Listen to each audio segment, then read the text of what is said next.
Thank you very much for reopening to hear my words on this on behalf of CUPE Local 79 members. I want to thank you for this opportunity to discuss this very important report. And while my comments are a little bit of a work in progress after listening and amending my comments based on the report, I basically want to say three things: that Toronto currently doesn't have a sustainable framework for its budget and service provision that it wants to provide and needs to attain it. Secondly, the city has already shown some leadership in a direction it needs to go in, that is the poverty reduction strategy, having a plan on solution on a part of this, and we advocate quite in line, I think, with the city manager's report in terms of continuing that leadership to have the dialogue on revenue tools. At a very basic level, we, as others have said, understand that the city doesn't have solely a spending problem. Recently, the Institute on Municipal Finance and Government, housed in the Monk School of Global Affairs, has said that Toronto does not have a spending problem. The former city manager said that Toronto doesn't have a spending problem. I want to refer to something the city manager said earlier, and that there's been an effort moving away from social towards hard services, and we think the city should move in the direction of finding a better balance on hard and physical infrastructure and concentrating more on the social infrastructure.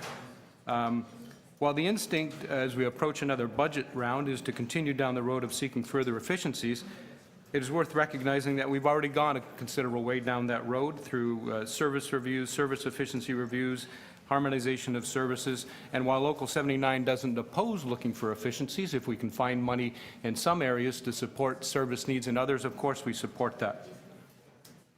But it can't be just about finding efficiencies. It has to be about improving services, and I said we need to find a better balance to bring back in social infrastructure. I want to point out one thing that I think is missing from this report. If we want to ensure that the city is able to deliver the services it needs to deliver to Toronto communities and succeed in its poverty reduction strategies and other initiatives, the city would be better able to predict that if it did a projection of the impact of the current sale of Ontario Hydro and potential sale down the road of parts of Toronto Hydro. Without a projection, an honest projection of what that might mean in terms of the cost of providing services, whether it's at the city itself or its agencies like the TTC and other agencies like school board, etc.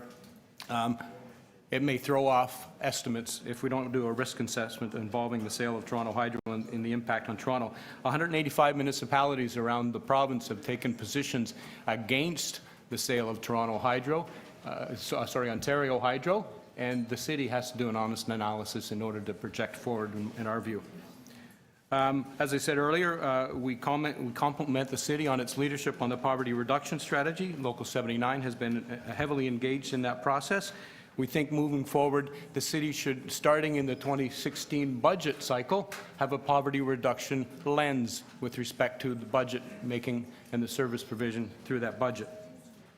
And as a core of that lens, at the center of that lens, it should have good jobs for Toronto's communities in the effort to address income inequality and poverty in Toronto's communities. And again, I compliment the city on that leadership taken on the poverty reduction strategy, the framework. There needs to be more definitive approach on that in terms of good jobs. But again, I want to suggest what needs to happen moving forward is that dialogue here and the dialogue with the province and dialogue with others on possible other revenue tools, and without getting into particulars of those, there's research from the Canadian Centre for Policy Alternatives and from CUPE. And we understand that while many councillors may have been hesitant in the past to talk about revenue tools, it's politically contentious, controversial. But I want to say two things on that. If the city wants to maintain services and do things like the poverty reduction strategy, it has to have that dialogue and make some decisions. You will have, as a part of that exercise, a partner in CUPE Local 79. CUPE Local 79, under my leadership in the past few months, has taken a resolution to work with municipalities and other levels of government on looking at revenue tools. So it's now the official policy of CUPE Ontario, CUPE National and the OFL to do that. and from community leaders I speak to. And I speak to a lot of them. Local 79 over the past number of years has had a part of our strategic plan engagement with community partners, and I hear from them that they would be also supportive of your direction, the leadership you would show in moving on the discussion of revenue tools. I'll have to thank